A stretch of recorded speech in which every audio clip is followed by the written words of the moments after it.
Hey there, everybody. Jeremy Siskin here. I'm the author of Jazz Piano Fundamentals and playing solo jazz piano. And today I want to give you a couple of exercises for integrating your right hand and your left hand. One of the things that I've noticed about the great jazz pianists, at least many of them, is that occasionally they're leaving off the end of a melody with the right hand and picking it up with the left hand, or they're starting a melody with the left hand and picking it up then with the right hand. And I think that's really interesting, and it's a really interesting thing to try to practice because sometimes we run out of fingers with one hand, and I think I might make even some different melodies if I'm making them between the hands instead of necessarily thinking of, the melody's always in the right hand, or even less regularly, the melody's always in the left hand. So I'm going to show you a couple of my favorite exercises. And Benny Green is one such pianist, and I actually kind of invented this first exercise after watching Benny Green play and noticing that occasionally he would just pick up where a melody left off in the right hand with the left hand. So this first exercise is just about finding different borders. I guess I think of them as borders, or you could think of them as pivot points between the two hands and setting them very precisely. And this is just an exercise, but it will start to help you accomplish the goal of doing this spontaneously. So I'm going to start with middle C, because we all love middle C as the border. And so any note, I'm going to improvise around middle C, but any note that's below middle C, I'm going to play with my left hand, and then middle C and above, I'm going to play with my right hand. So let's choose a tune. Why don't we play on the Days of Wine and Roses? Play just my right hand so I can focus on this. 1, 2, 1. When I say just my right hand, I mean I'm going to play only melody. Obviously, the whole point is I'm going to use the left hand. All right, 1, 2, 1, 2, 3.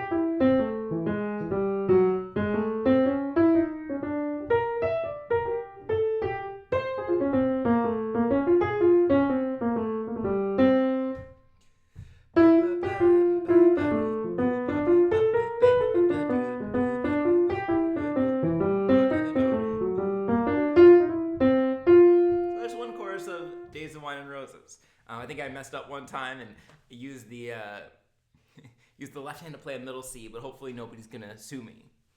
And then from there, it can be kind of fun to think, okay, let's just choose some different borders. So how about, what if F sharp up here is the border? That's gonna be the lowest note I play in the right hand. It's just fun to make yourself conscious of improvising in some different ways. So let's try a chorus with F sharp being the border, okay? 1, 2, 1, 2.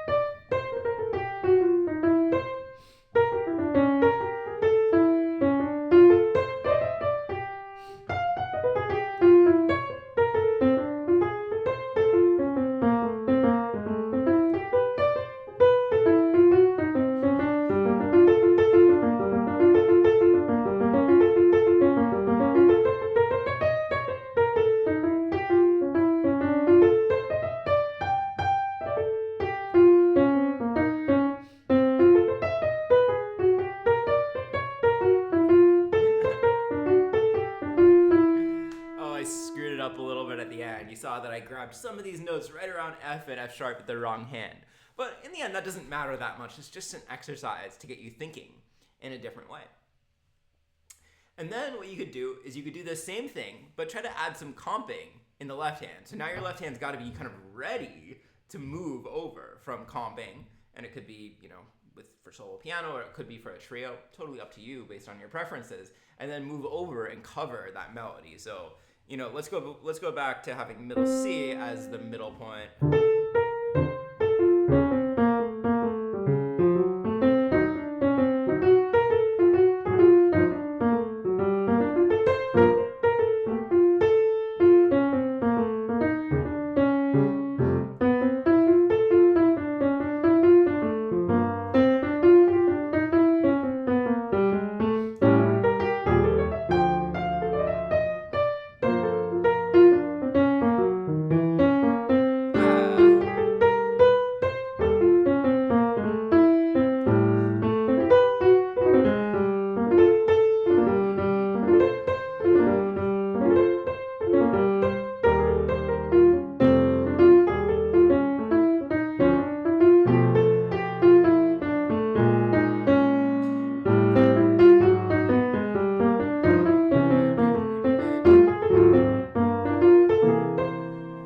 So sometimes I'm even using a chord to play or imply the first note of the melody.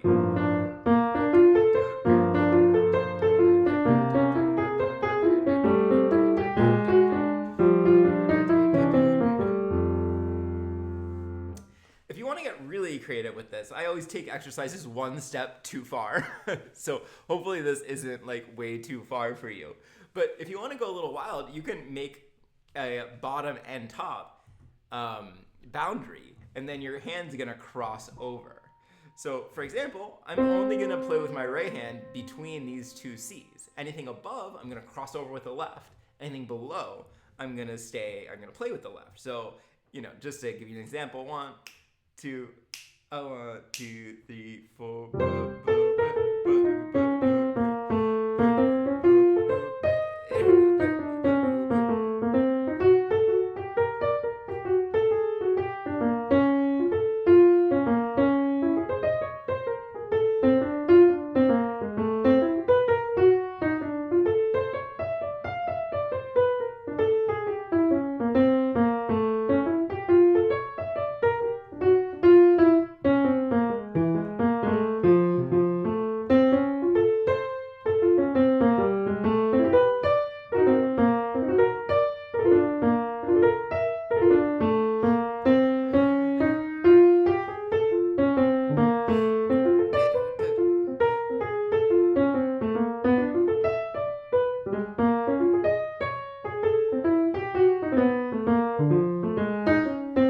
Super fun. And I'm just thinking of these as I do it, so sorry if I'm getting excited, but we could actually give each hand each octave, so the right hand could cross over if it goes lower than that. So it could be...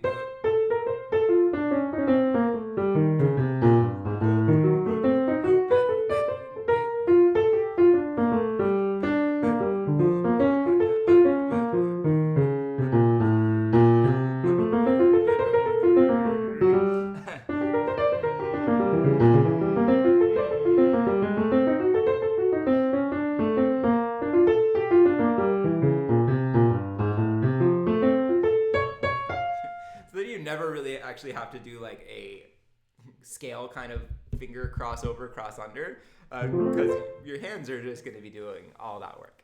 Anyway, that's a fun idea to play around with, but it can be very practical, sharing some of the notes between the left hand and the right hand. Just as an aside, let me show you, this is something that Debussy and Ravel do all the time. If they have an arpeggio, then maybe they're going to have the left hand play the top note, because that way your right hand doesn't have to do any fancy crossovers, and you get a natural accent on that top note. So if I'm playing Autumn Leaves,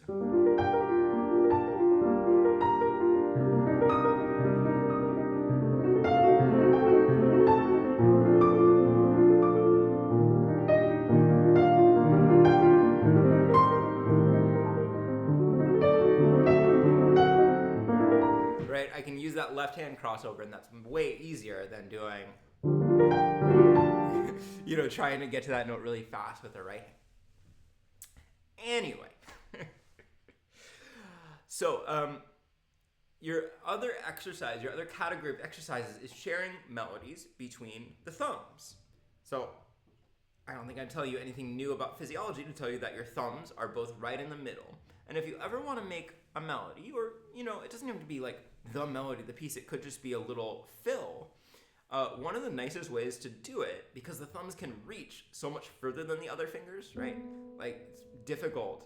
If I reach down with my second finger, my whole hand kind of has to follow. Like, I can't reach that much in the opposite direction. But my thumb, look at all this ground it can cover. So it can be nice to play melodies with the thumbs. And I would start really simple.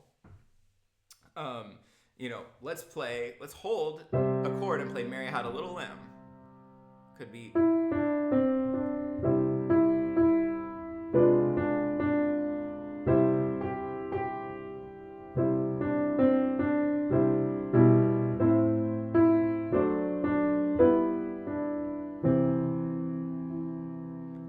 possible I'm trying to alternate. Sometimes it's not very convenient to alternate, right? If you end up with...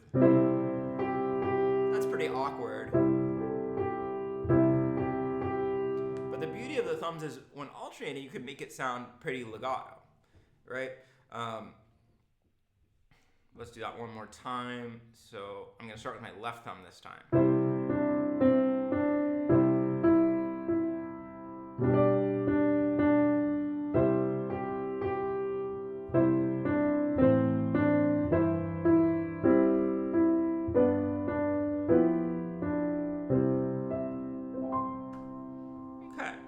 Capable at this point of doing, a lot with the rest of my hand while I'm doing that. That takes a lot of focus. Then we can try playing some jazz melodies with the thumb. So what if I'm playing same tune?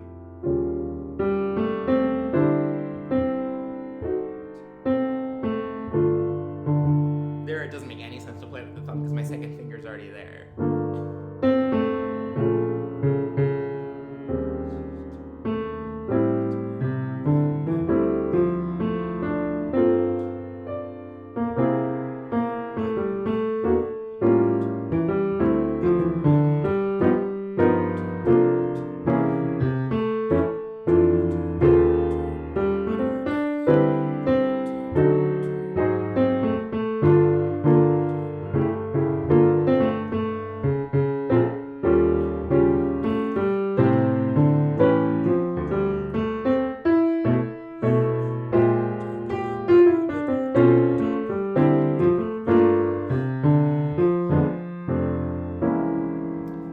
Perfect, but you can see how it's going to work.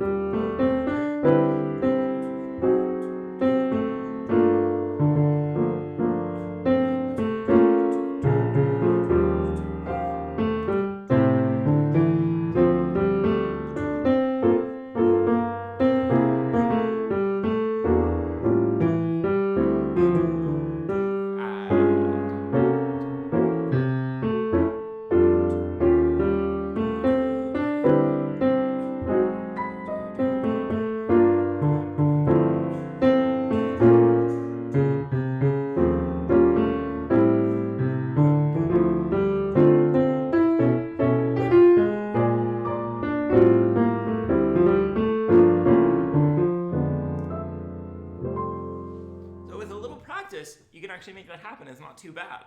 You might just have to kind of adjust your voicing sometimes to make them work with where the melody falls. Now, this is something I sometimes do, for the second A section in the ballad. If I want to make a contrast between the first two A sections, let's say I'm playing just Body and Soul is the first one that always comes to mind. Right? I play the first A normally.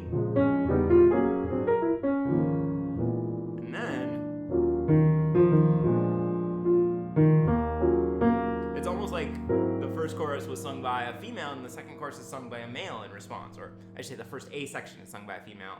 The second A section is a response.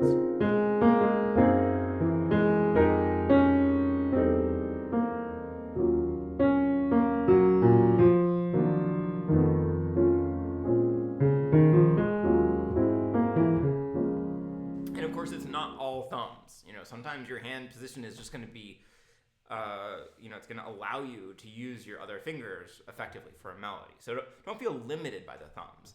But the thumbs can make these things like...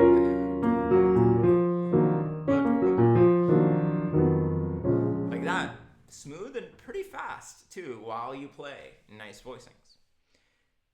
But, so, these, I don't want to say that they're piano tricks, because I think this is actually a very musical thing to do. Just like if I were orchestrating it for a full orchestra, I'd have different instruments play the first A section and then the second A section. But I think where this is going to be even more applicable is in counter melodies. So if I'm playing, let's go back to,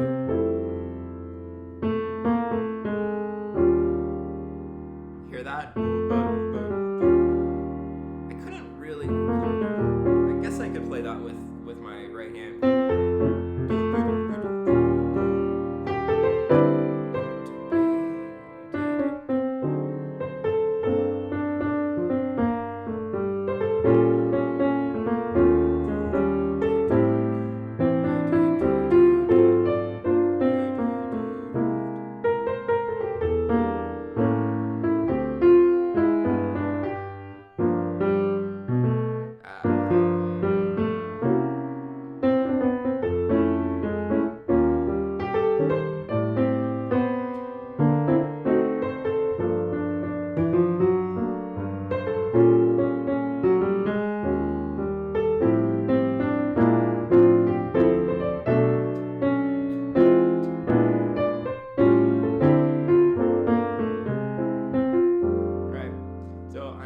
I'm forcing them in, but you gotta force them in before they come in naturally. Or if I'm playing body and soul, I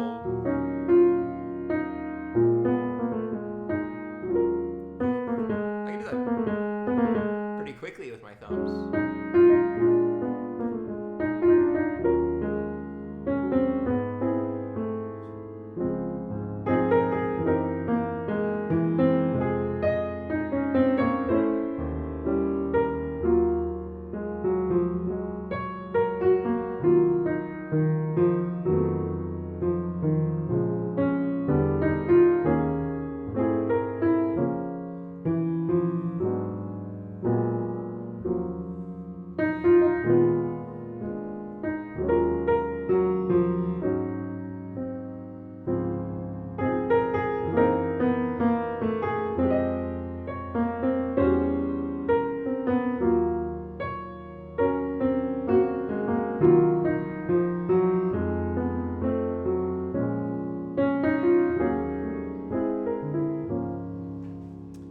So this is one of the nicest ways that you can use to create some of these inner melodies. Because of course you can create them just in one hand, but it's really interesting to create melodies between the hands as well.